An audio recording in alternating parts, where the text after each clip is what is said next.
Well, one, I really just don't like being startled. Thank you, asshole brother Bobby. And again, I held on to her arm the entire time. Of course.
Padded Room Radio is all up in your business. My name is Darian. I have returned for another week of horror stuff and things and merchandise and books and music and themed underwear assortments. Lions and tigers and bears. Bears of cocaine bears even. Meth gators and things of that nature. Jason Harrell is in the house. Hi. What's going on, Big J? Oh, I was doing good till somebody pointed out that I'm a massive vagina. Oh, stop it. Gets terrified in dark places. I don't blame you, man, but that's part of the fun. I'll go to a haunted house at some point in my life. When I grow up. I'm trying to talk Jason into coming to haunted attractions with me and the rest of the posse in the fall, and he's already given me excuses. There's only one excuse. I'm busy. A massive vagina in the dark. Come on. I don't want to. What is it? I am too quick to punch. Okay. What if we zip tie you? Well, now it's just sounding sexual. That's what I was going for. Why do you think I want to get you alone in the dark, big boy? What's up with you, man? We'll figure it out. Oh, we'll figure it out, all right. Not a lot up with me, man. No? I've been doing much of the same, sitting around, watching TV, vegging out. I had to make a call to work. Oh, no! I had a calendar event for that dreaded day to call and say, hey, I'm coming back May 1st. Yeah. Am I good to go? I was hoping they'd say, no, you're terminated. Yeah. They said yes. Sadly, I returned May 1st. Oh, they're going to have a big banner with your name on it. Oh, I'm sure. Maybe a cake. Yeah. Some festivities. They don't even have a desk for me anymore. She's like, I took your desk. I'm like, I don't care. This is my new supervisor. Perfect. And I'm like, I don't care. I'm basically coming back long enough to say goodbye to everybody. I don't really plan on doing a lot. I hope you don't plan on me doing a lot. She said, yeah, that's kind of what I was expecting. Okay, good. Keep your expectations low. See, low. it's good I set a low bar all those years. Yeah. As long as you remain consistent, then you're good to go. Anything. Yeah. What's I love up with it. you, man? Oh, just hanging. I got a great big fat announcement to make. Do you? PaddedRoomPodcast.com has been given a full facelift. It's basically, at this point, Facebook, but just for us. Yeah. Along with, different show stuff. You can find. We got a Terradome page. We got a Meat Hook page. We got an immersion therapy page. A lot of it is either links that do nothing, or like the Terradome page is filled with kind of bogus and arbitrary information just for testing purposes. Yeah. But the like Facebook kind of features work under the inmate recreation area. You do have to create an account there. But it's also an easy way for people to send messages, send emails, and get all your deets. And to listen to the latest episode. And for us to steal your information. Yes, sell it to the highest sell it to China. bidder. Or China. China doesn't bid very high usually. They think we work for $3 an hour or something. So yeah, it's in its infancy, but it is at least there and working. It's much better than the Podbean page. I'll tell you that right now. Light years ahead of that fucking thing. All right, well, we got a horror show to get into here, Jason. We got horror news, listener mail, all that razzmatazz. Let's kick things off with a little horror news about this time. Let's do.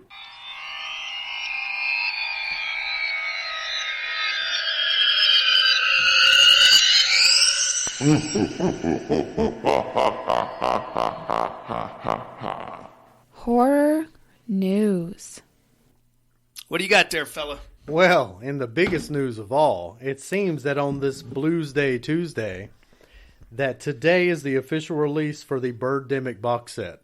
Oh, I thought you already had it. Oh, you pre-ordered? Yeah, I ordered it directly. Well, I am excited. Had to get some stickers, Yeah, it came with stickers? No. Oh, no, it was from the vendor. Oh. But, decent little swag. The only other information is, or news, is that Scream Factory has announced a 4K release of Creepshow. Nice. They've got a shit ton of different bundles going all the way up to like $140. Jesus Christ. Okay. Yeah, it comes with like enamel pins, the posters, and all that shit. All right. Release date for that is slated for June 27th. I don't know if I need that. I already have it on DVD. Not even a Blu-ray? No. The jump from DVD to Blu-ray is normally quite noticeable. Yeah. I could see skipping out on a 4K for a lot of things. But So a couple of things. First off, I'm suffering the curse of the Birdemic. I'll elaborate in a second. All right. But with this physical media craze that I've been on, in my recent shopping spree, this room is starting to fill up with Blu-rays and DVDs. And at what point am I going to outlive these things? At what point am I going to run out of enough time to watch all these movies? Yeah. I don't know, but I'm going to keep buying them anyway. Yeah, I am too. I mean, I don't at this point. I used to keep a spreadsheet of my orders and pre-orders. Yeah, because I would just forget that I already spent money on something, and now I've just abandoned that too. So just buy it. Well, that's why I end up with like 3 copies of Terrifier 2. Yeah. I'm like, shit, I didn't know I bought this. I always end up with one of them, so by all means, shop away. Well, I love you. Right on, dude. Now, the curse of the Birdemic. Mm-hmm. Okay, this is weird, and it's starting to piss me off a little bit. Peacock, Tubi, I think there was another one. It might have been Paramount Plus. They all have Birdemic, the original. The not the Rift. Well, I know Tubi has a Rift track also, yeah. But anytime I fall asleep watching any of those streaming services, when I wake up the next morning, Birdemic, right in my face. Usually right in the opening credits too. Lucky you. No, not lucky me. That's how I know I'm gonna have a shitty day. Wake up to Birdemic, for Christ's sakes. Is that the extent of the curse? That's the curse, yeah. That's not too bad. I mean, yeah, it could be a lot worse. It would be worse if I was like getting bird shit. I thought you were going to say you were, being forced to watch 2 and 3. Oh, I'm not going to do it. I'm not. No way. Not unless somebody pays I know me for who it. You can borrow them from. I do. And don't give Tony any ideas. God damn it. Looks like Eli Roth is finally going to release Thanksgiving. It's coming out this November, 2023. So we've been... Was that one of the trailers from Grindhouse? Exactly. Okay. And that came out, 2009? Something like that? Yeah, a while ago. It was a while ago. It's been a while now. And I don't know what the holdup has been. Apparently it's been in the can for quite some time. So, lucky us, we're finally getting that Thanksgiving movie. Yeah, I mean, I'd like to see him do another movie. I don't really know that's the movie I was holding out for. Well, he's also doing that, Borderlands movie based on the video game? I got high hopes for that. There's star power behind I think he'll probably, unfortunately, do better with that than he will with his next horror movie. Yeah, I mean, it's going to be he's pretty hit and miss. Thanksgiving-based slasher from what I gather. Yeah. If it turns out to be something about a killer turkey... It's going to be like Machete. Yeah. With turkey shit, I imagine, yeah. Over-the-top violence, things like that. Definitely going to be at least one... turkey baster kill. I hope so. Through the eye. I'm putting my money on it right now. Oh, yeah. I hope so. I mean, is there another reason to watch it? Not really. No, not really. What else we got here? Bury the Bride now has a trailer out this month. Now, this is going to be the second horror film from our old friend SpiderOne of Power Man 5000. Watch the trailer. I'm not going to shove it up your ass. I know you hate trailers, but I will say... It looks much more cohesive than Allegoria. Okay. Allegoria was all over the place, which is one of the reasons I liked it so much. But this looks more like a standard story plot format. Okay. So I'm into it. I'm going to check it out. I'll definitely check it out. I liked Allegoria. Speaking of Scream Factory, guess what's getting the big Scream Factory treatment? What? Motel Hell. Oh, that's right. You seen that one? No. It's silly as shit. I can't swear. Is it where a family kind of breaks down and checks into a motel with cannibals? I think you're thinking of Manos, the Hands of Fate. Definitely not. Absolutely not. I know you spend a lot of time thinking about Manos, the Hands of Fate. Maybe I'm thinking of like Farmhouse or something. I can't remember what it was. This one is the motorcycle accident, and the chick wakes up with amnesia, and they basically, there's a farmer and his sister, and they basically just abduct her, but halfway through, she decides she's in love with the farmer, and they're going to get married. Okay. But in the meantime... So it's like a horror-based Overboard. Well, yeah, but then there's like Cliff Clavin from Cheers gets involved. Wow. So, you know what I mean? We're elevating it. I'm just saying, there is that. Anyway, it's getting the big 4K treatment from Scream Factory. Also going to have all the special features, I'm sure. Are you ready for a Witchboard remake? Sure. It's already begun principal photography. I love a Ouija board-based movie. Jamie Campbell Bower is going to star in it. I have no idea who that is. Me either. I didn't bother to look her up either. Mr. and Mrs. Bower's daughter. Well, clearly. Or son. I don't know, man. I'm not too excited for it. I'm not the big Witchboard guy. Yeah. Tom Hardy out there has got a boner the size of Texas. Well, he'll probably hate the remake. Yeah, it's possible. Yeah. I mean, no Tawny Katane. Exactly. No bother. Soap opera level acting. What else we got here? Speaking of remakes, reimaginings, Dead Ringers is getting a reimagining from Amazon Prime. Trailers are already up. Interesting. Did you ever see Dead Ringers? Yeah. Jeremy Irons? Yes. Yeah. What'd you think? It was fine. I was really looking forward to it when it came out, but then I was kind of disappointed. I mean, really, it's just a drug addict surgeon. Is that a Cronenberg flick? It is, yeah. It makes a lot more sense. Yeah. Yeah, it really makes a lot more sense now. I get it because, you know, if you're gonna be operated on, you want to make sure you've got the good twin, not the drug addict twin. Unfortunately, the drug addict twin has killed the good twin, and now he's performing your operation. You know, if he, the dentist, and Dr. Giggles could just open up like a medical suite. Sure, private practice. Oh, man. Do some great business. Not really. No. Corbin Burnson, maybe. Their Yelp review is going to be horrible. He might, at least bring in the ladies. I don't know. Looks like that's all we got in the horror news, my man. You ready for some listener mail? You bet. Oh, boy. See if this new email thing is working or not. Fingers crossed. Oh, here we go.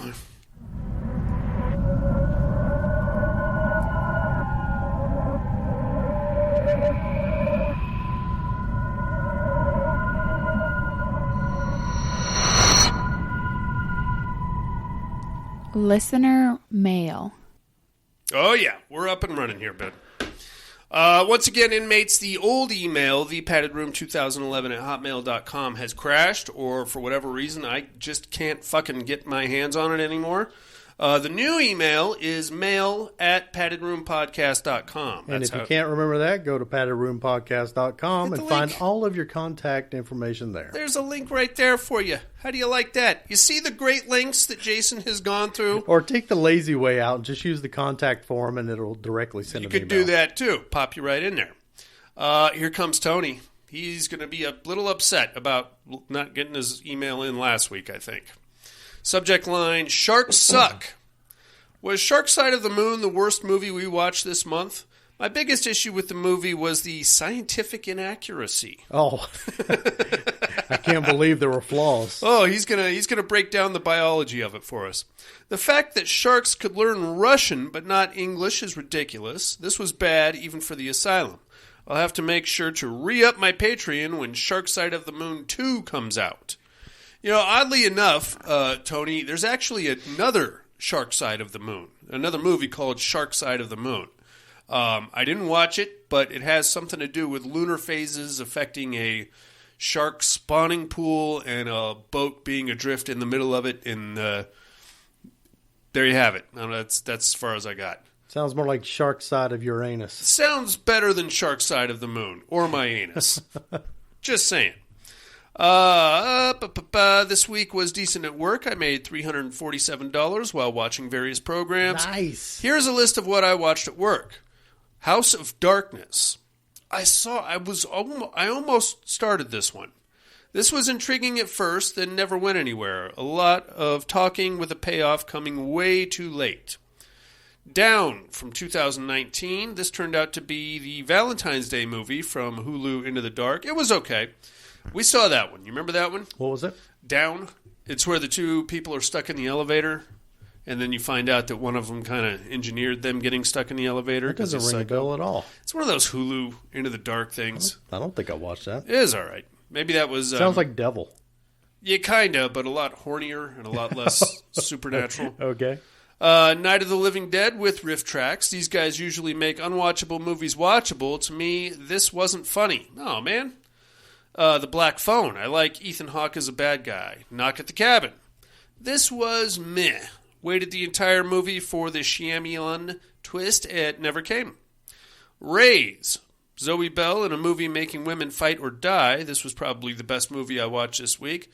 47 Meters Down, Uncaged, I think is what. Yeah. It would have been better had all the girls died. Not everything needs a happy ending. I don't have time for much else. I really like the blonde from Friday the 13th remake and the chicks from Species. A mountain lion. Tony. Scary stuff there, Tone. He wrote in again. Subject line, Darian lost his Hotmail account, but still has his Hotmail account. Yes, I do, Tony, as a matter of fact. Greetings, Padded Room. I don't have much to say, so I'll just talk about the movies. I liked Hellfest. It isn't an A-plus horror movie, but it is definitely a passing grade C+ to B- area. Yeah, it's a fun flick. Sure. The ending set up for sequels. I'm sure that COVID fucked a lot of production up for films, but this one seems like it should be able to spit out at least one more. The one part of the movie that I seriously questioned was in the bathroom. Where was the hand dryer mounted 6 feet up on the wall? I asked that same question, and Sarah immediately knew the answer. What is the answer? Well, it only makes sense if you looked at where the movie was filmed. It was filmed at a water park.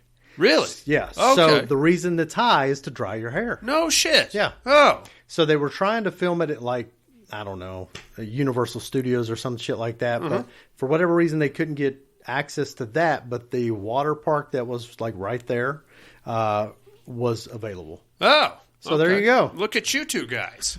You three guys. I can't believe that fucking hairdryer came into play. There you got it, Tony.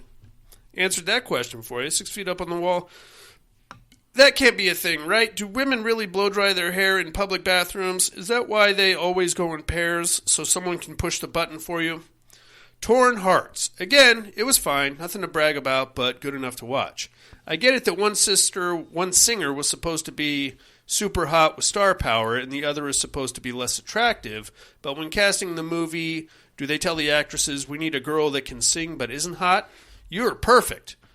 The hot singer was exactly that, though. Katie Seagal was the best part of the movie. I agree. I've always wondered how those casting calls read out. Yeah. Like, does it say looking for homely chick, pretty but slightly unattractive? Yeah. Dog shit. Yeah. Okay. We really need you to be a little uglier than this one. We need you to look like chewed bubblegum. Yeah, I'm here to audition for the slightly uglier. I mean, it'd be just so weird. I am how self-deprecating. Hot 2.5. That's what I am. Weekly total $262. Well done, Tony. Nice. 3 on a meat hook, fish hook, or shark movies. Number 3, Ghost Shark. It's the ghost of a great white. It can't hunt wherever there is water. Ocean, swimming pools, the toilet. Yeah, that sounds dumb. Number 2, Sand Sharks. It's sharks that can swim through sand. Number 1, Dam Sharks. This one is different in that its title isn't what the sharks are, but what they do. They build dams out of people. Okay, sure. I can't believe nobody came back with Shark and Saw Women's Prison Massacre. Oh, boy. One of my favorites. Honorable mention to the franchise within the sci-fi shark movies, not Sharknado. That is to the multi-headed shark franchise. 2-headed shark attack, 3-headed shark attack, 5-headed shark attack, and 6-headed shark attack. Well, I hear a mountain lion. Tony. I'm just hoping that there's a Sharkapaster movie. Sharkapaster? Yeah. Sharkpocalypse, maybe? Instead of Velocipaster. Sure. We need a pastor that turns into a shark. Shark, priest shark, no. Father shark, no. I don't know. We'll have to work out the semantics of that. Well done, Tony. Oh, he hears another mountain lion. Arrar, arrar. Man, I think you could do Foley for movies. For Birdemic movies, sure. Right on. That's all we got on the email, my friend. I think it's time for some voicemails. I'm just happy to know that the new email worked. It does work, and it does go to my phone so I can read them on the air. Jason, let's start things off in the funky South. Here comes our main man in Alabama, Alan. Funk it up.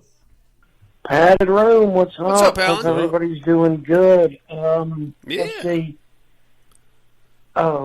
Meat Hook, the Shark movies. Shark movies. I guess number 1 would be Jaws. Sure. Number 2 would be Sharknado 3. Okay, going deep. And number 3 would be another Sharknado movie. I just don't get into shark movies that much. Yeah. Like, maybe number 3 would be that one Shark Lake or whatever. I don't know. It's just like, Shark if I Night, get out of the water, the shark's not going to mess with me. Yeah, that's anyway, what I said. It's an easy way to watch solve that Torn problem. Hearts at first. I was like, this is a fucking Lifetime movie. I ended up liking it more. That's some pretty cool blood in it. Yeah. I didn't hate it, didn't love it. I get that. Trying to remember who Mr. Darien is. I got to go back and listen to the clues. Okay. I'll get back to y'all. Talk to y'all later. Beautiful. Thanks for calling in, Alan. I tell you what. Tell me. Torn Hearts. Yes. Josh Leonard. Who's Josh! that?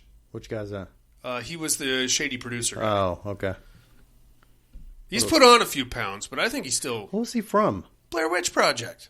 Oh, my gosh. Josh! That's him? That's him, yeah. He's Can you believe that? Okay. Yeah, he's definitely stacked on a few. Now, on the other hand, Shiloh Fernandez looks like he's slowly withering away. Especially when he puts on a wife beater. The guy's got to get some protein, man. All right. Alan called back. Let's see what he has to say this time. Mr. Brock, Yes, would sir. you be the Grudge remake? You nailed it. That's what it sounds like. You got me. Anyway, I watched a couple movies this weekend. I watched Knock at the Cabin. Oh, what'd you think of that? Didn't hate it. You know, it was like M. Night Shyamalan's been real hit or miss with me. I get that.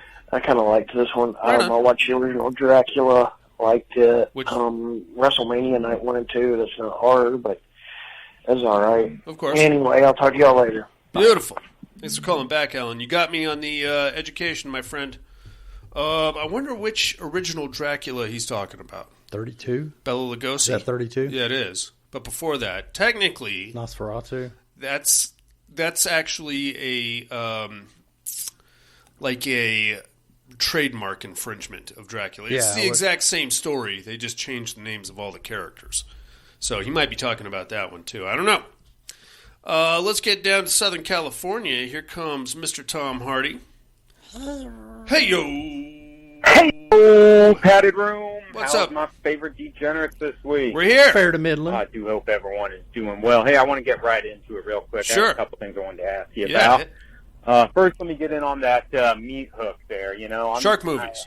I'm not a big shark movie guy, so I really don't have much to say. All I right. would guess, I mean, it's got to be the first Jaws. Of course. And I think the second Jaws might even be number 2. And Not then, bad.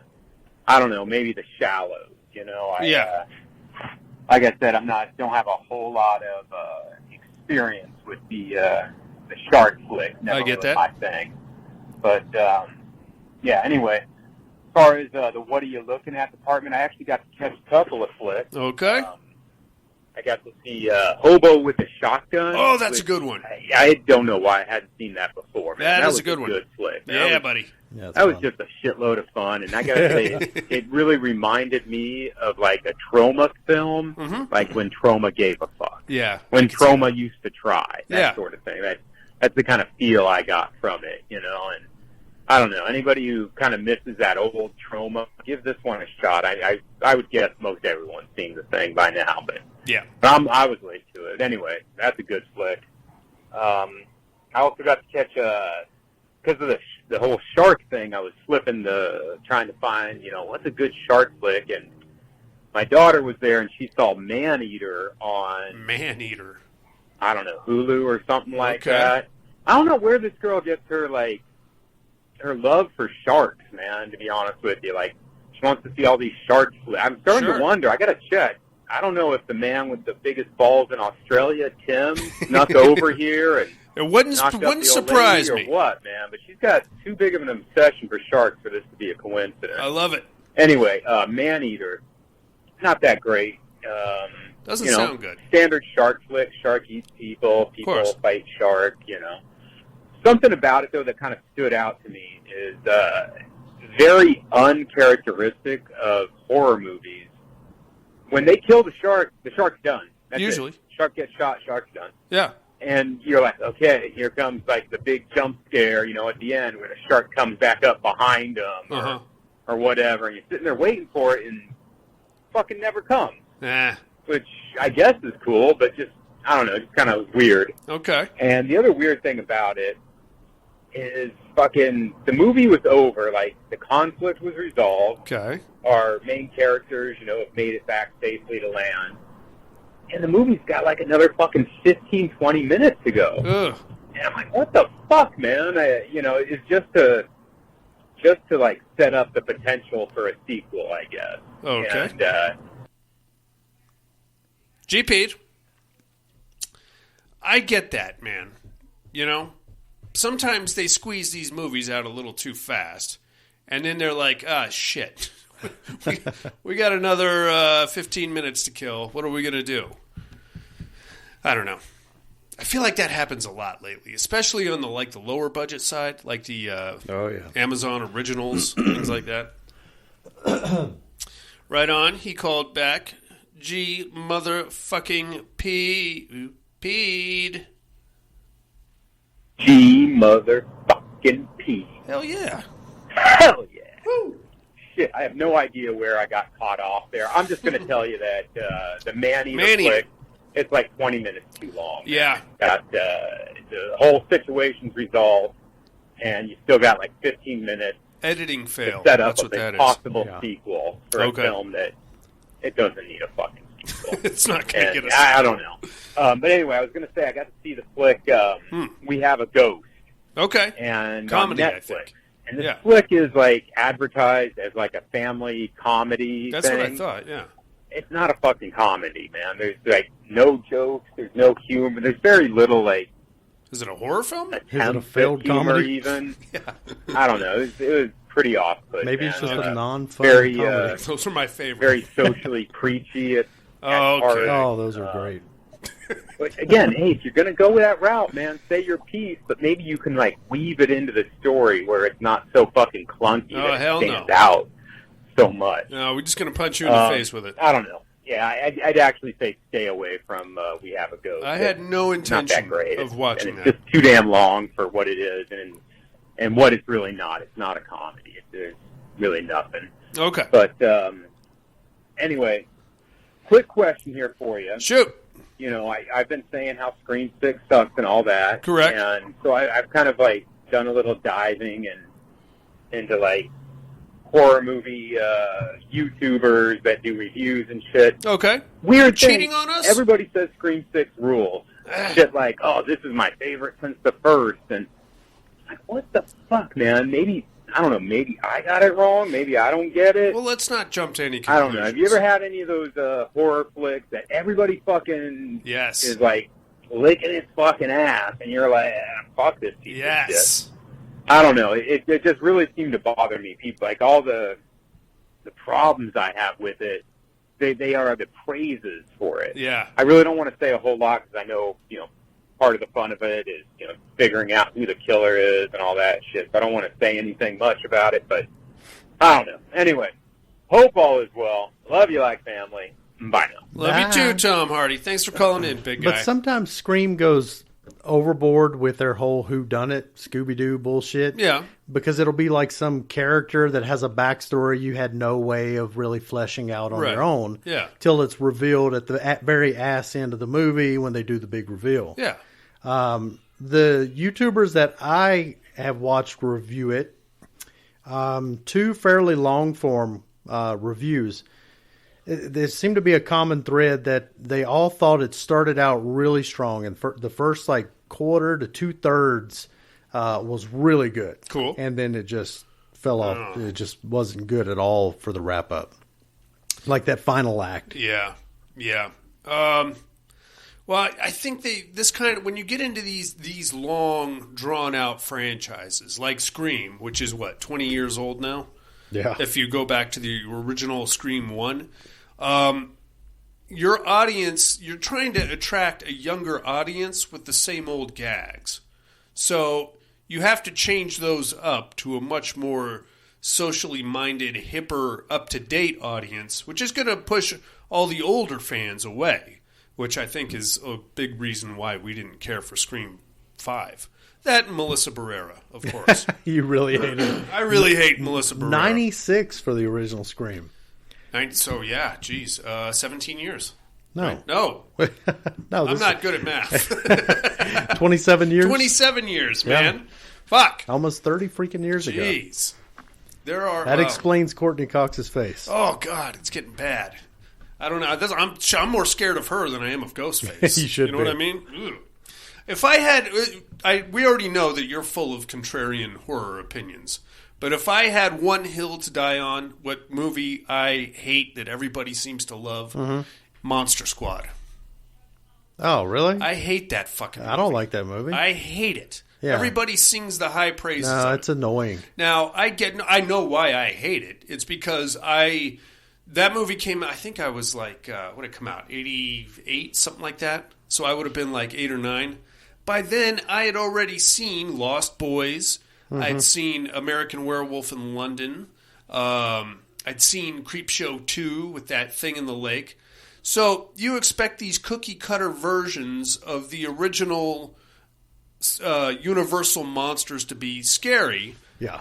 I've seen David turn into that gorilla wolf thing. Yeah, and 87, so that's the same year as Lost Boys, I think. Yeah. Same time. Even being a young man, I was like, this is stupid. They're talking about, Wolfman's got nards. Okay. If that was a real werewolf, which is where my mind was at the time, it would have cut you and your friends to shreds. I just can't. Yeah, even the humor of it. It's very adolescent. I can't remember what year Eddie Murphy's Raw came out, but I mean, it had to be around that same time. Yeah. And I'm listening to humor about Ed Norton getting fucked in the ass by what's his name from Honeymooners, Ralph Kramden. Oh, okay. Yeah. So my humor was already Wolfman's got nards. It's not cutting it. No. Yeah, I'm listening to some good shit. Yeah. Freaking Red Fox stuff. Oh yeah. Even on the horror side of it, the dime store mannequin with the Walmart Dracula costume. He's supposed to be scary. Yeah. Because he needs to sacrifice a okay, get the fuck out of here. All right, that's all we got on the horror news, my friends. Mail at paddedroompodcast.com is where you email us, or you call the mental health hotline. Area code 775-387-0275. That has remained the same. Or you go over to paddedroompodcast.com and you set yourself up a profile, and then you can interact with us. Yeah, and even if you don't set up the profile, I believe you could still use the contact form if you just want to do it that way. Yeah, if you don't want us selling your information to Russia, which we're probably going to do anyway. You ready to get into a movie, dude? You bet. Let's do it.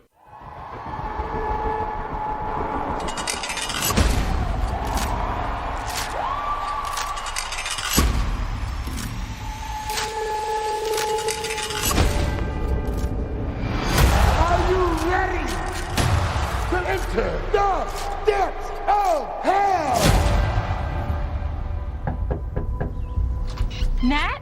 Oh my God, you're here? What? It's Halloween. I got us VIP passes to Hellfest. What is that? It's a traveling horror night. Has horror mazes in it. You will totally lose it in there. It's gonna be fun, right? Why are we signing a waiver? Well, because the liability is, hey, bitch. A couple of years ago, some girl got totally gutted. Killer left her body in the park for 3 days. They thought she was a freaking prop. Some people are just evil. They walk among us. Shut up! We get it. You think you scared me? No. Move. Look, the more scared you seem, the more they're going to come after you. You have to just play it cool. Help me! Please help me! Just do it. That was insane, right? Mm-hmm. Yeah, real.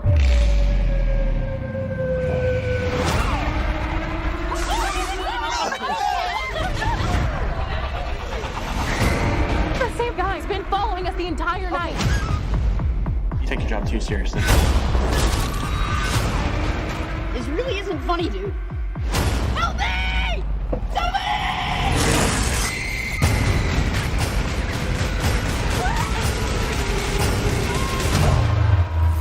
Came here to be scared, right? I can't arrest people for doing their job. Welcome to Hellfest.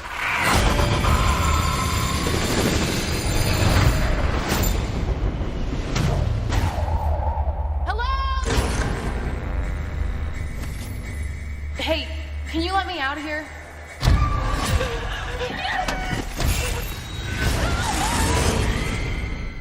That's right, Jason. We're talking about Hellfest. Yes, you are. 2018. Starring Cynthia Mercado, Stephen Conroy, and Bex Taylor Klaus. It's written by Seth Sherwood, directed by Gregory Plotkin. Got 5.5 stars on IMDb. Solid R rating on this bad guy to go with it. Would you go to Hellfest, Jason? This Hellfest, not the weird music festival thing. Yeah, I'd go. Yeah? Would you go on any of the attractions? Remains to be seen. Okay. But I would at least enjoy everything walking out in around. Walking around. Right on, man. I'm really surprised this only, with 18,000 reviews, I'm really surprised this only manages to squeeze out a 5.5. So I'm going to tell you right now, the first time I saw this movie, I really dug it. Mm-hmm. Watching it again last night, there's one problem that I have with it. I still dug it. I'm not going to say it's a bad movie. Okay. But there is something that really chapped my butthole. 6 foot high hairdryer? Well, no, not that. Oh, okay. But I didn't even notice that, but that's a good point. All right, so our movie starts with a young lady being pursued through a haunted attraction, and she's screaming and freaking out. And there's a guy running after her, and then eventually he catches up to her in a dark room and stabs her and kills her. That's your opening. From there, we're going to cut to our protagonist and our main characters. So this young lady, Natalie, shows back up in town to hang out with her best friend for, I guess, maybe a week or so. And during this week vacation from school that she's taking, she's interested in hooking up with a guy named Gavin, who has apparently shown interest in the past. Okay, fair enough.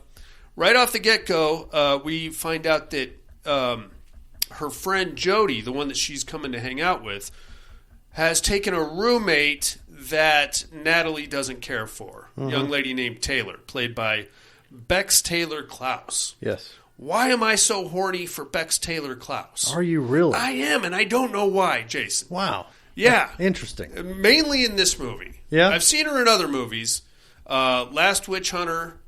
She did a Vampire the Masquerade fan fiction series for a little bit. I don't know, something about her. Is it the butchy little haircut? It could be. The shorts with the fishnet stockings? She's very punk rock in this one. Yeah. Which is crazy hot to me. But even when she's not dressed like that, I think she's fucking Hot. Okay. I've already reached out to her on Twitter. Yeah. She gave me You've already been blocked. Probably. She gave me a couple of likes, but she's never replied to anything. He's creepy. He's a creepy old guy. Anyway, okay, so this is the problem I have with the movie. And it's not, like I said, it's probably not the movie. It's just the writing and this particular character.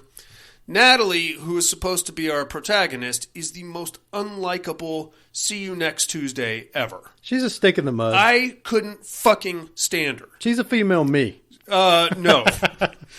She's not that bad. At least you'll come with some witty one-liners and gay innuendo that I love so much.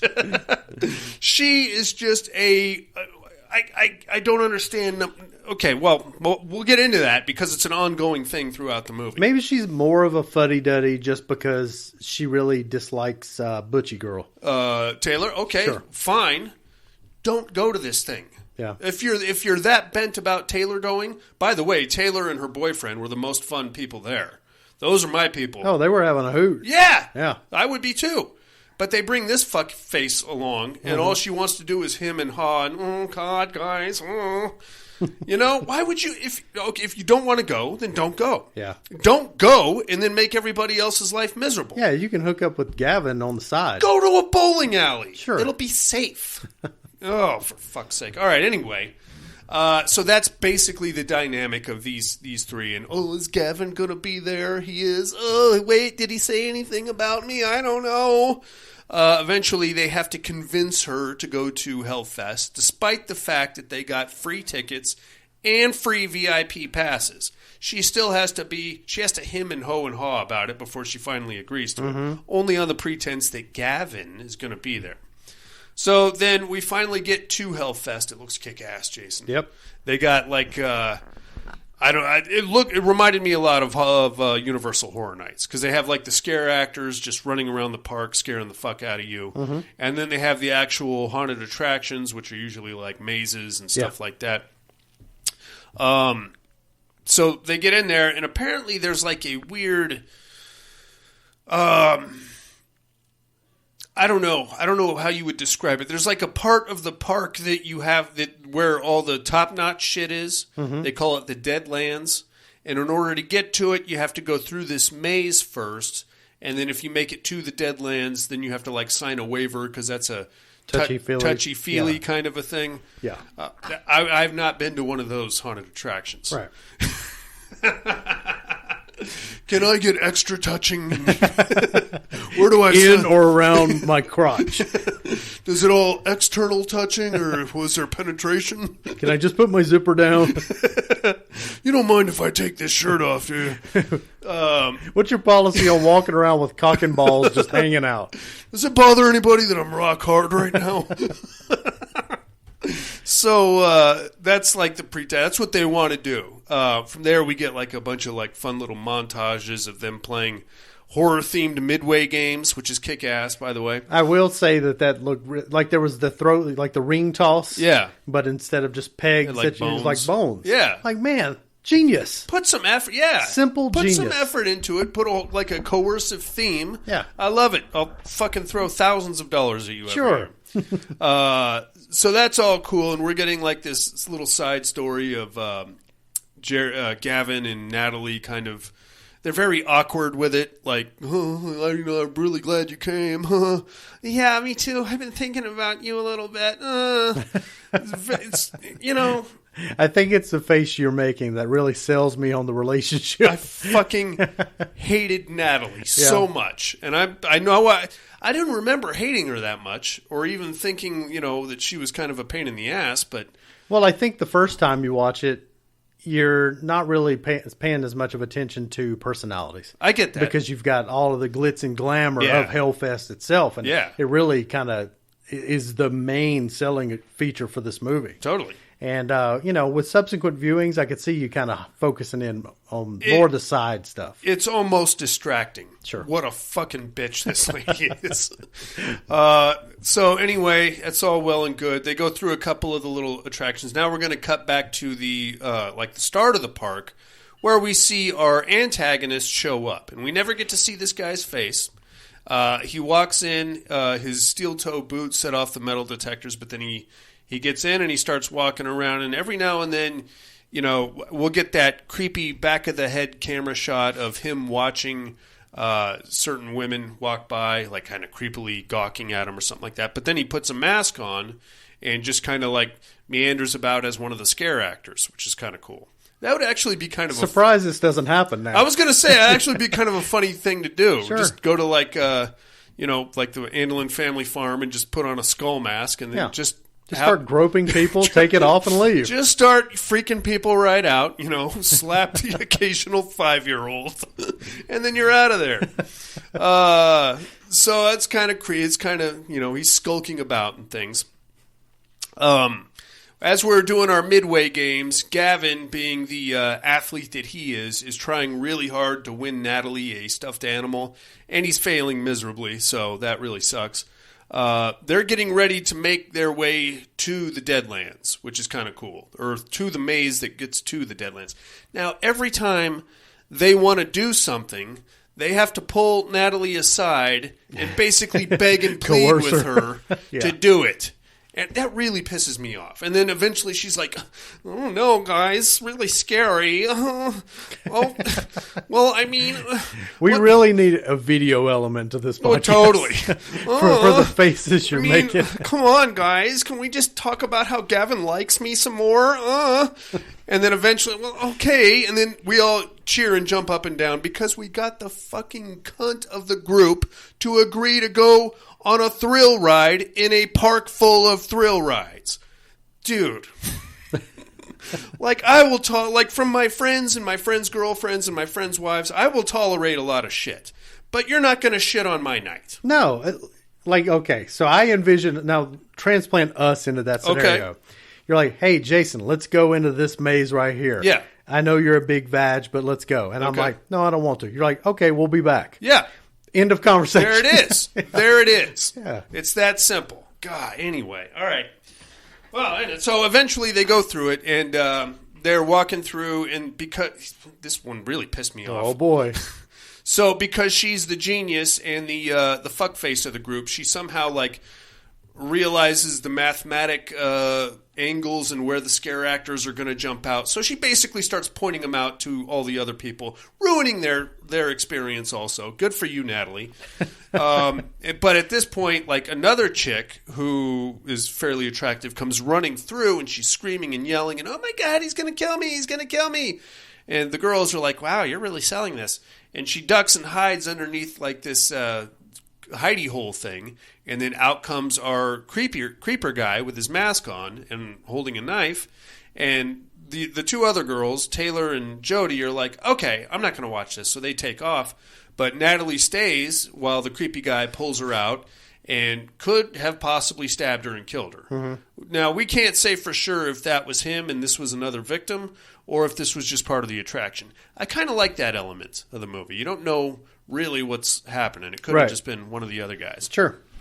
Yeah, so, I guess I never looked at it that way. Yeah. It could have just been part of the show. Well, later on, we're going to find out that mask and hoodie ensemble is used in different sites and attractions throughout. So there's multiple dudes wearing the same outfit. But Natalie just kind of stands there staring at him while he's stabbing the piss out of this girl, and then eventually she shoves off. But he did the slow head turn as she walked away, which means he's now locked onto her. "I see you. Now I'm going to follow you and fuck around." I don't know. I'm going to skulk. I'm going to lurk. I'm going to do some possible foot lurking. I don't know. From there, they go back and reconvene. Now they're ready. They think, they kind of hang out, and they have a bar at this place, too, which is... You just said the magic word to me. I know they did.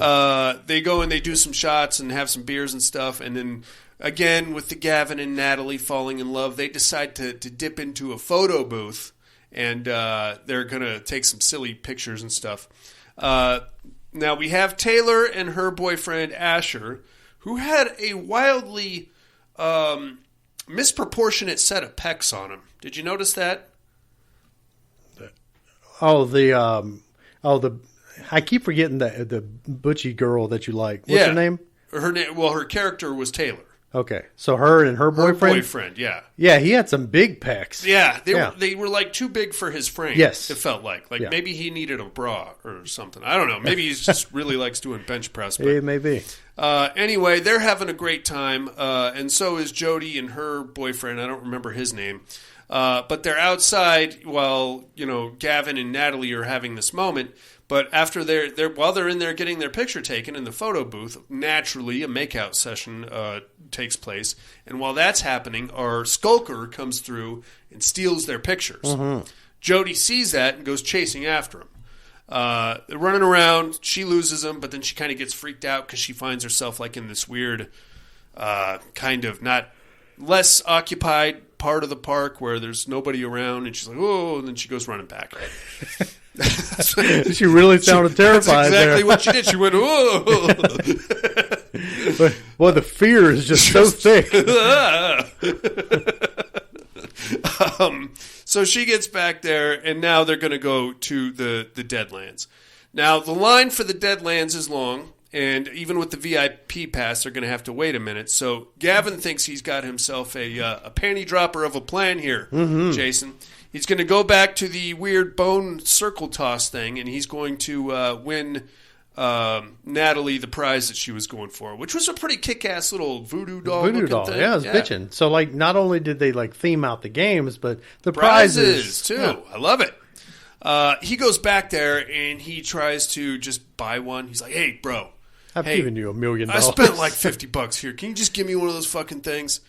Now, if that was me, I don't know what the policy is at Fright Fest, but if that was me, after his 5th, 6th, 8th attempt to do this and not win one, I would feel bad for him and just give it to him. Or I would give him the, hey, take this and throw it over that way towards that angle, and then you get it, and then I can give you one. So I'm I'd help him out. Yeah, I get where you're just embarrassing yourself in front of your girlfriend. Maybe that's what he liked. He kind of betaing the guy down. I could see that. You know what I mean? It's basically cock blocking. There are some pricks out there. Sure. Why don't you try it again, you limp wrist fat? Yeah, keep giving me money, too. Just pretend these pegs are just cocks. I'm sure you'll grab one. If these things were giant boners, you would have hit one by now. So the kid's like, no, man, I'll lose my job. So the guy's like, fuck. As he's walking away, he sees an employee run out of this little, storage area with a bunch of stuffed animals, to go restock some of the games. So he's like, oh, I got this figured out. I'll just dip in there and steal myself one. So he gets in there, and instead of trying to grab one and run, he starts fishing around in people's lockers and things like that. And that's when our skulker shows up. And there just so happens to be a strongman mallet sitting right there. Bang, boom, pow. Gavin is now out of the equation, having had his skull crushed by one of these strongman mallet thingies. Yeah, and his head was conveniently laying on the lever. Yep, he rang the bell. Ba-ding! Okay, now, for the rest of the night, Natalie is going to look around worriedly. Where's Gavin? What is he doing? He's got to be here. Can we just wait, guys? We have to wait for Gavin. They're getting towards the start of the line. Gavin is not showing up, but our skulker took Gavin's cell phone and is texting Natalie, hey, just gotten hold up here. I'll be right there. And Natalie's like, oh, can you hurry up? This is scary. So now we get to the start of the Deadlands maze, which apparently starts off with a, what do you call it? Like a tracked ride where you sit in a little cart and it takes you around. Like a little scare ride. Yeah, very cool. They get it, Taylor and Asher get in. Away they go. Here comes Jody and her boyfriend. Away they go. Again with the hand wringing and the awkward looking around. And then finally, Natalie gets in a cart by herself and away she goes. She sits on the ride the whole time staring at her phone, which is something else that would make me want to punch her in the face. As the things are jumping out at her and freaking her out. Halfway through, the ride comes to a stop. Now, here's something I didn't mention, but I did find very cool. Tony Todd does a shit ton of voiceovers for this movie. Mm-hmm. His voice just pops up periodically. Yeah. Now you are entering the Deadlands. Mm-hmm. I know I do a terrible Tony Todd. Nailed it. Yeah, I got it, pretty much. Need to smoke more. That's what it is. And be black, I think. So his voice comes on. We are experiencing technical difficulties. We will be with you in a moment. Our alert, what I think was, well, we'll find out in a second, but what appears to be our lurker pops up there in like the mechanical side of this ride. And he's just standing there, and she's like, you going to get me out of here? And he just keeps coming closer and closer and closer. And then eventually, from the outside, we see the ride kick back on. And then the cart comes through. And the lurker is standing on top of Natalie's cart. So from there, the cart comes to a stop, and they let Natalie out. And she's freaking out. That's him. That's the guy. And then here comes like 5 other lurkers. And they're all wearing the same thing. Same hoodie, same mask ensemble. You think they're tit lurkers? I would be. I mean, is there another reason to be a lurker? One of these things? Professional tit lurking, my friend. There's like 5 of them out, and then here comes Tony Todd's voice. You are now in the Deadlands. The others will lead you. So apparently these guys are supposed to be the others, and it's their job to lead you from the little pushcart ride into the actual Deadlands maze. All right. Very cool. Very creepy.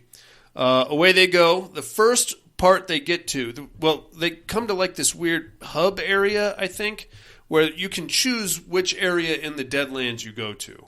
One is like mildly nightmare, the second one is like sleep paralysis, and the third one is like full-on night terrors. So, of course, the ladies go to mildly nightmare because it's kind of scary. I don't know, guys. And the guys run all to the full-on night terrors one.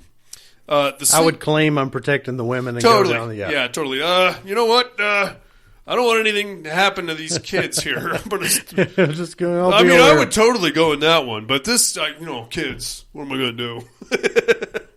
But I thought the one that the ladies went through was pretty cool, especially that long hallway that had all the hands. Yeah, so it had like a Silent Hill vibe to it. I thought that was pretty dope. In the full-on night terror one, there's like a weird Dr. Satan type of a dude. Mm-hmm. He is pretty cool. Yeah, he looked cool.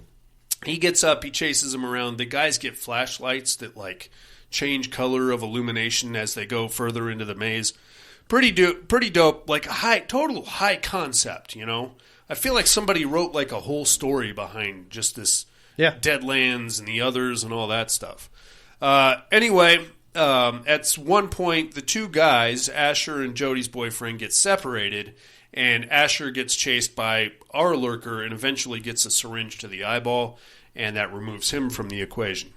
Funny that when they reconvene on the other side, what was her name? Taylor is not at all concerned about Asher's lack of being there. Yeah, not at all. She's like, he's probably in there volunteering for something. He's having the time of his life. Yay! All of Asher's bench presses did him no good. I don't think so.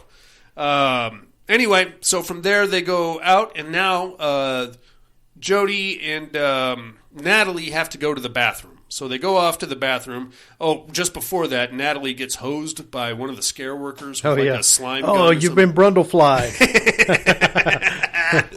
Yes, I hope they were like targeting her for these attacks. But she has to go to the bathroom to wash it off. That's where we find our 6-foot-tall hairdryer situation. Jody leaves to go wait for her to finish mopping herself up. After that, she kind of gets accosted again by the lurker. We know him because we've seen his boots, and he comes in and he basically just pounds on her stall and then leaves. She then has to call security and have a genuine freak out, and she's asking security to shut the park down. Yeah. Yeah. Fuck you, lady. Shut the park down because somebody may have wandered into the wrong stall. Oh, you're kidding me with this. But they did find her film roll picture, so they know that they're dealing with the same guy. Sure. Eventually, they calm her down. The security guy's like, look, you're in a haunted attraction. They're supposed to scare you. Some of these guys take it a little too seriously. I get that, but yeah, they're also in the touchy area too. Though. You are. You're lucky you didn't catch a magic thumb right up in that stall. You know what I'm saying? The haunted shocker. Wow! Shit. That was terrifying. Anyway, they kind of calm her down. Now they go out, and Taylor's not there. So wait, where'd Taylor go? And then Jody's boyfriend is like, oh, she volunteered for something. It's going to be awesome. I'm sure she's going to love it. Now is when we have like the Grand Marshal of Hellfest showing up, Tony Todd himself, and he's like, hey, welcome to Hellfest, and he's got on stage with all the lights and all that shit, and then he's got to sacrifice a sinner, so they wheel her out, Taylor, and they have like a guillotine situation, and they basically got this little show set up to where they're going to sacrifice her. They're going to cut her head off in a guillotine. Yeah. Very cool. So she comes out, she does a little dance. Oh, I'm the worst sinner ever. You better cut my head off. And he's like, well, okay then. So they strap her down on this thing, and it's a gag. They've got like a fake head, and they chop the fake head off, and she just kind of like pushes herself back to avoid the fake guillotine situation. But from there, they wheel her back, and they close the curtain behind her, in front of her, so nobody can see. And then we come to realize that the guy playing the executioner is actually our lurker. So there you go. And he's going to cut her head off for real. He instead of letting her out, he straps her in even tighter, pushes her head up, and locks it in place. But then he drops the guillotine blade on her, and of course the guillotine blade is fake, so it really just barely breaks the skin. Yeah, it didn't get... Well, I thought it was like he didn't have it raised up high enough. Oh, is that what it was? That's kind of what it seemed like. Okay. Because he was really aggressively raising it the second time. Yeah, I thought he was going to get on there and jump on top of it. Yeah, I thought he would just kind of chop it down. Yeah, something like that. But that doesn't happen. And while he's fucking around with it, trying to take another whack at her, she manages to get her restraints loose and go running off. She goes running out into the crowd. She's freaking right out. Jody and Natalie see her, so they're like, "Oh my god, let's help her!" Yeah, that's the unfortunate thing about being there screaming for help is everybody just thinks it's part of the show. Part of the show. She's just running right past everybody, and they're like, "Oh, that was pretty cool." And then eventually, our lurker catches up to her and stabs the piss out of her. Her boyfriend tries to pull him off, and he gets shanked up too. So those two are now out of the equation. Now we're just left with Natalie and Jody. And about that time, the people that are working at the park and are there are starting to realize that actually happened. So now cops are being called and things like that. Our lurker chases Natalie and Jody into one of the various scare mazes, which is now empty except for the three of them. And away they go. Cat and mouse game, very cool. Because Natalie is so smart, she figured out the laser beam thing at the bottom, which sets off the things. So that's how she's kind of tracking him, but he's tracking her. So her and Jody stop breaking the laser beams at the bottom, so they're harder to find. Make a long story short, Natalie kind of uses Jody as bait because Jody gets a little slash on her leg and it's slowing her down.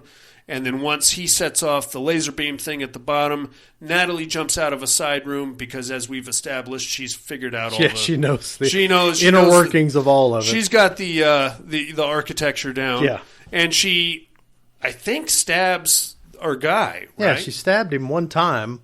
Just one time. Knife to the gut, I thought. Was it the gut? It looked like the chest. Couldn't tell. But apparently it didn't do a lot of good. No. Somehow, either that or she got one of the prop blades and it just retracted. Which would be even there better. was a little blood, though. Was there? Yeah, there was some blood. Yeah, you're right, because in a second, the cops show up.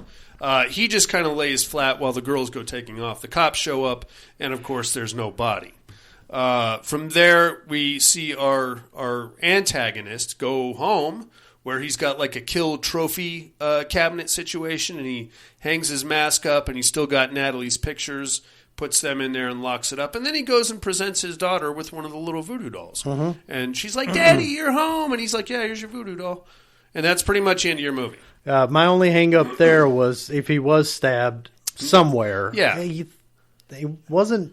didn't act like he was hurting or even in a hurry for a Band-Aid. Very simple. After he hangs the mask up, he touches his chest and sees the blood or something like that.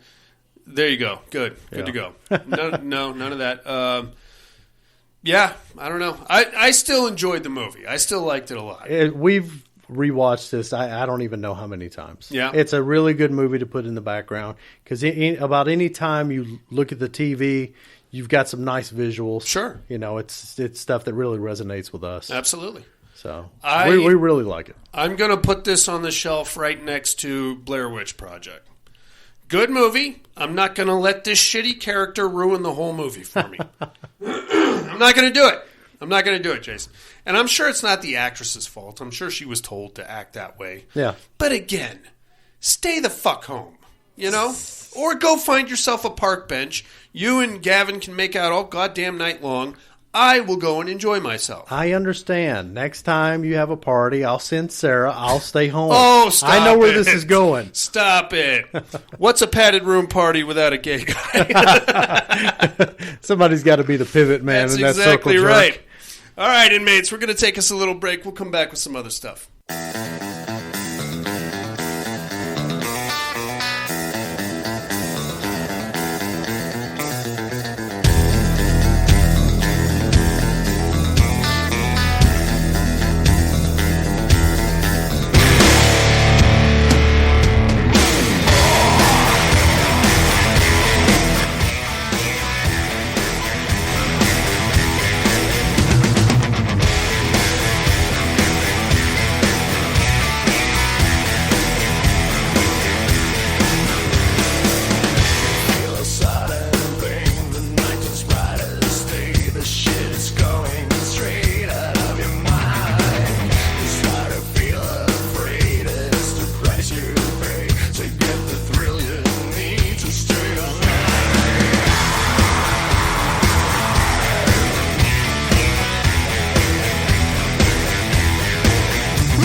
Hey inmates, if you like what you hear, head over to the Padded Room Facebook group and support us through the Patreon link with a small monthly donation.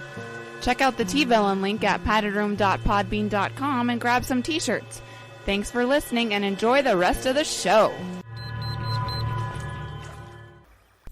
And we are back, Jason Harrell. We sure are. We are back.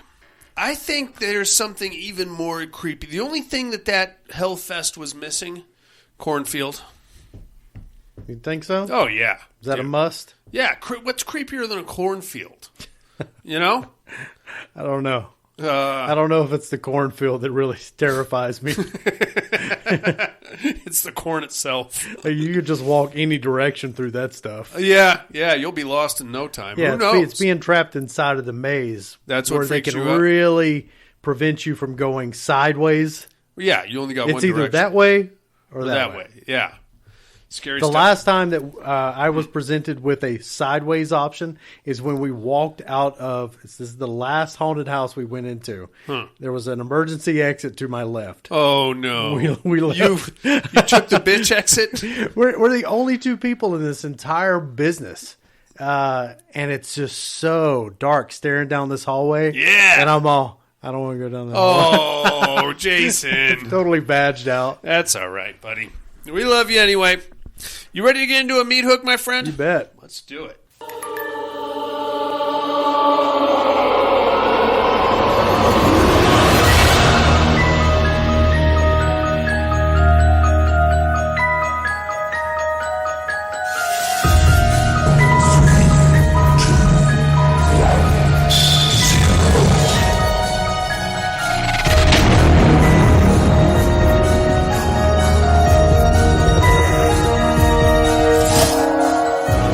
Three on a meat hook. This week's meat hook. Top 3 holiday horror movies. This is, it's very easy to get sucked into a certain holiday with this one. Yep. Well, actually, 2 or 3 different holidays. What's number 3, Jason? My number 3, April Fool's Day. Okay. The original. Sure. That's not something I'd normally consider a holiday, but I'm into it. It's on a calendar. It is technically on the calendar. Well, let's get a good Ramadan-based horror movie. Boxing Day Massacre. I love it. No, that's Cesar a good one. Chavez Day Slaughter. That's a good one, man. Did you did you see the remake? Yeah, it's horrible. It's dog shit. It's terrible. It has nothing to do with anything. No, it was awful. Yeah, the original though, rock solid 80s. Yeah. Oh, it's so good. My number 3, actually. Mm-hmm. I've got a soft spot I've got a very hard spot for this movie, actually. It's P2. You ever seen it? Parking stall? Yeah, parking lot. Yeah. Wes Bentley. What holiday was that? Christmas. Was it? Yeah, it was a Christmas party. I don't even remember that being part of it. It's very forgettable, except for me, because it involves that very buxom young lady in the low cut running thing. around with her tits bobbling around, running up and down stairs all night long. Ho, ho, ho. You threw fire sprinklers and stuff. Very exciting for me. Yeah, that's not a bad show. It's fine. It's nothing really to write home about, but for that and the aesthetic of that parking garage. Yeah. Parking garages can be freaky, man. Yes, they can. The acoustics, Yeah, they can be very, very creepy. Yeah. How about number 2, big man? My number 2, Trick or Treat. So this would be the Mark Singer, the Skippy. Yeah, okay. Sammy Kerr. Yeah, buddy. All that good stuff. Yeah. Mm-hmm. Again, around wasn't it Halloween? Mm-hmm. Like the big Halloween dance was when all hell broke loose. Love that movie. Yeah, especially fucking music of that movie that is part, so good. Especially when he like the amp explodes. Yeah, lightning bolt guitar. He raises up out of the wreckage and then just starts rocking everybody. Rocking their heads off. Totally. I love it. My number 2 is actually an anthology film, aptly titled Holidays. You get like a little holiday short for every single holiday. Yeah. The most disturbing one was the Easter holiday. Oh, really? This bunny Jesus mutant thing shows up, and it's like crucified, but it comes down into your living room wearing like the Jesus loincloth. It's pretty weird. Was that the bunny Rambo-looking thing that you posted on the Padded Room website? Oh, yes, okay. Exactly. He's pretty cool looking. He is. And like... it looks like Rambo. You think he looks like Rambo? Well, I couldn't tell that in that thumbnail that was like a crown of thorns. It's supposed to be a crown of So thorns, it kind of looked like a Rambo bandana. Rambo, Jesus, they're pretty close, you know. And he's pretty yoked, too. He is, too. Yeah, but he's like jacked. all pasty and like albino looking thing. Yeah, it looked pretty cool, though. It's not bad. And there's some other good ones in there, too. How about number 1? My number 1, Trick or Treat. Okay. It's a damn good movie. It is. And it's so good. You know what kind of... I love that movie, but you know what kind of pisses me off about it? I don't think such a place or such a level of block party actually exists. Yeah. To where, I mean, this neighborhood on this side gets pretty lively on Halloween. Sure. But by, I don't know, 8:30, yeah, it's a ghost time town. to seal it up. It's a ghost town. Yeah. I want an all-night Halloween block party that just rages. You know what I'm saying? I don't think so. Yeah, everybody was down for the calls. Yeah. And trick or treat. Yeah. I wonder if there's like a small town somewhere that just goes all out. Oh, there should be. I hope so. That's where I want to move. Let's find it, man. Let's find it. It's not here, that's for sure. No, it's not. I'm the one house. Yeah. And we try, but nobody really cares. My number one, the original, of course, Halloween, 1978. John Very Carpenter nice. classic. What I like so much about, I mean, there's a lot to like about that, but what I really dig about that is the suburban Halloween picture atmosphere, because it's Halloween in America in a very quiet, safe neighborhood where people are just running to and fro in their various costumes and parents are pissed off and chasing the kids around.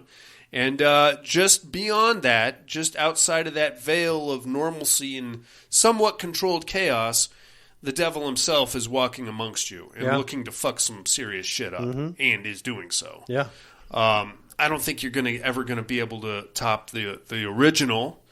I also like how minimalist it is. And it's such a juxtaposition to Trick or Treat, because where it's the whole freaking neighborhood is just lit up. Oh yeah. Whereas with Halloween, you've got a glowing pumpkin. And that's pretty much your decoration. Yeah. And lets you know lets everybody know you're open for business. Come trick or treat, but it's very minimal. Yeah. And so it keeps it dark, but it's still, the aesthetics are there. And it's a place that we're comfortable in. You know, I mean, most of us, especially if you're listening to this fucking podcast, have been trick-or-treating or have taken your kids trick-or-treating. And, of course, there's that underlying fear of the razor blade in the apple or some fucking weirdo jerking off in the bushes. I'm sure it's happened. I'm sorry. I warned you about that. You do it 3 more times and we're going to have to have another another nice bush. What can I say? But, you know, it's a place that we're all comfortable and familiar with. And on that one night, everything is cool, and but it actually isn't. Yeah. I'm into it, man. Did Sarah have 3? She does. Let's hear them. Her number 3, the original Halloween. Atta girl. Her number 2, April Fool's Day, the original. And her number 1, Trick or Treat. I figured that would. Oh, yeah. You guys love yourself some Trick or Treat. We love that movie. Right on. Yeah. I love it, too. Yeah, it's so visually, it's just amazing. Throwing the Marilyn Manson song in there is awesome. You got some werewolf boobs, solid anthology story, good wraparound, like start to finish. Just, it's a movie that's constantly on in our house. I love that about you. Yeah, it's good stuff. Right on. Inmates, we would love to hear what your top 3 holiday-themed horror films are. Mail at paddedroompodcast.com is how you can email us, or just call the mental health hotline, area code 775-387-0275. We would love to hear your voice and get to know you and, learn things about you and possibly get your address. Feel free to whisper. Sweet nothing. Speak slowly. That would be even better. In the meantime, inmates, we're going to tell you what movies we got to watch this week in a little segment called What Are You Looking At?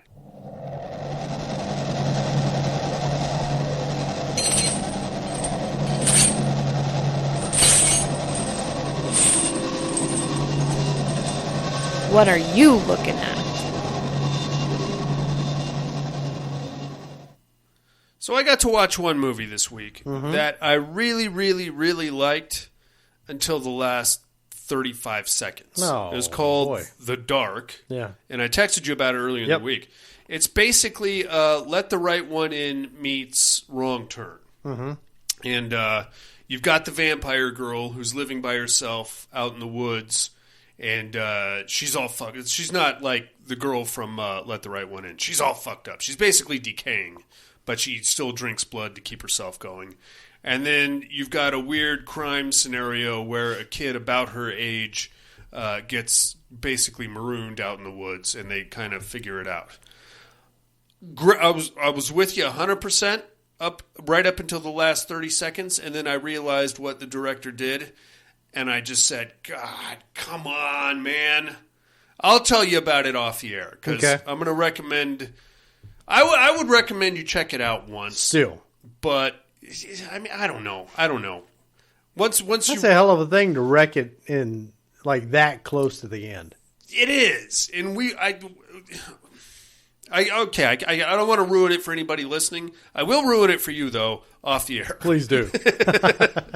What are you watching this week, Jason? The only thing I watched on April 1st was April Fool's Day. It's our annual household tradition to watch April Fool's Day on April Fool's Day. Very cool, man. And I look forward to it all year long. That is a solid movie. Saw it in theaters with my dad as a kid, and just holds a very special place in my heart. There's just so much about that movie that I love. Nice. I think because it genuinely fooled me when I saw it that first time. Yeah. It totally got me.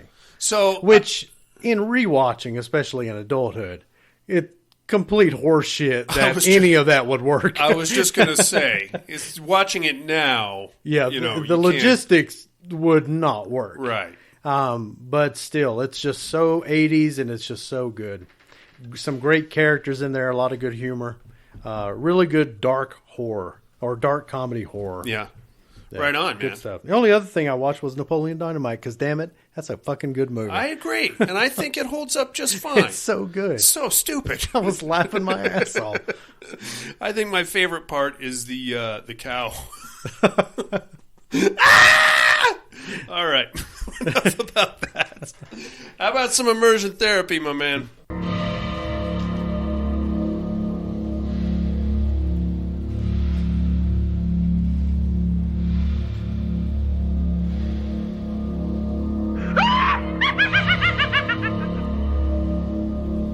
Immersion therapy.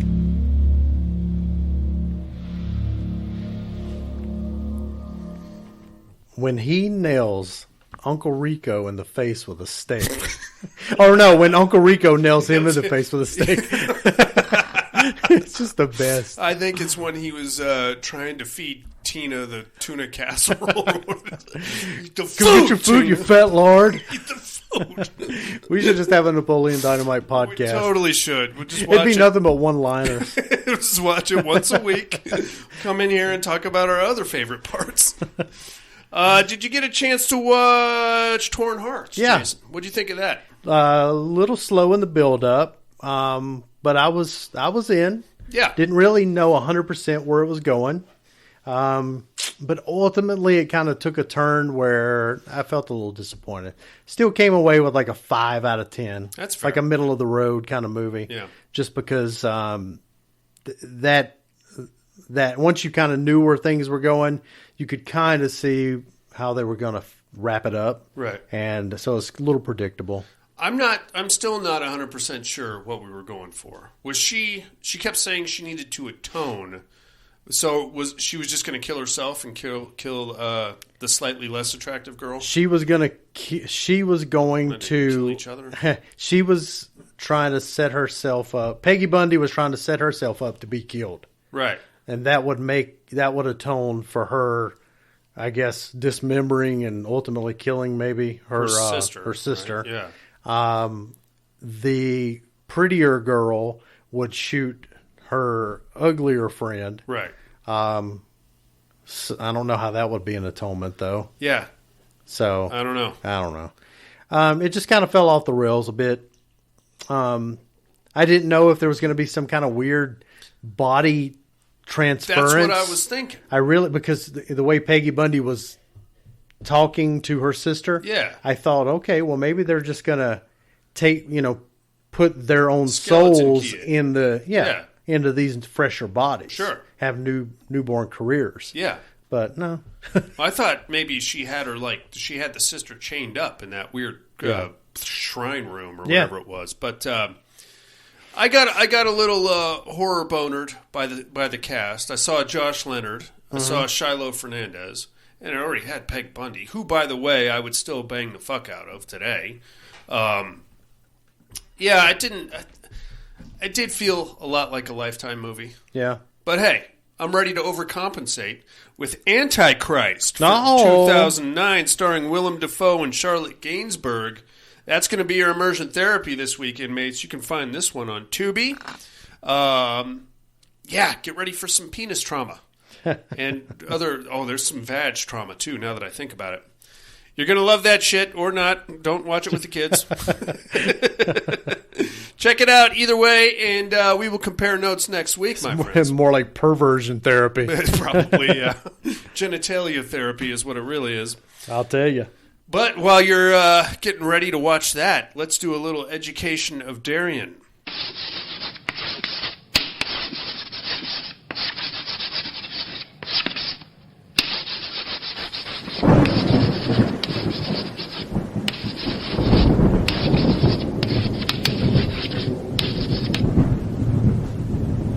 Educating Miss Monica.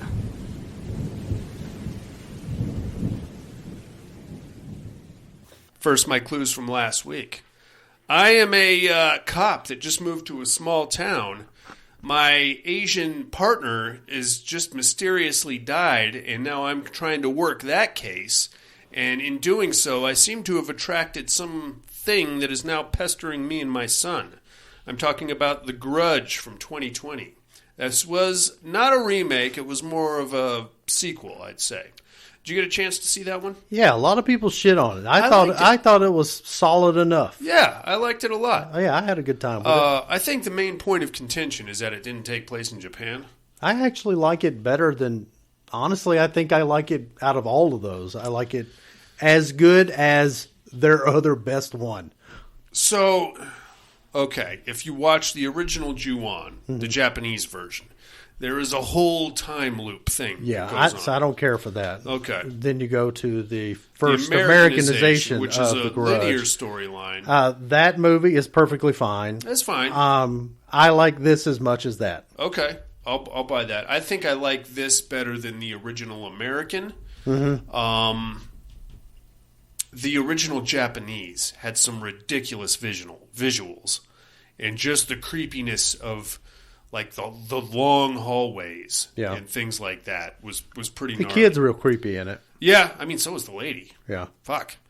All right, who might I be this week, you ask? Well, I am out on a hunting trip with my brother, older brother, I believe, maybe younger brother, and we're going to get into a lot of family trauma, he and I. And it turns out our grandmother, who is just about on the verge of passing away, has been in a long-term, somewhat committed relationship with a demon.